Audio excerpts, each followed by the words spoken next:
về là vang khu ra lên lại hin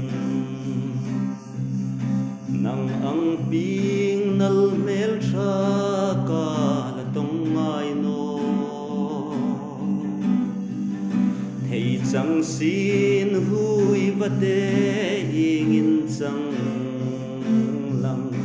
in run sang kai kanom nge odi ka mangai lung di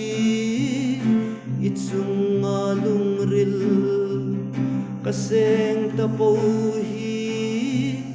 poi sa sum seng hi nga in chang nisin RCC building in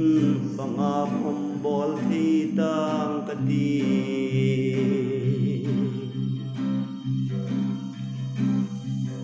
in run in sumtul ka tirchangin nang aya sukzul thei nge parte mangai na lungruk min lan vela balung mo hinawang nui kati ka mangai lung di itsung alung ril kaseng tapo hi poi sa sum seng hi ngayon sang nisi RCC building in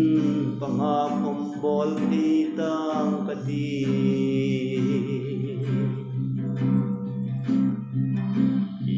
mangay na sang vedingin mo sak mela sung ding reng kanay sino sin khom tlang zarel reng hi don lo vin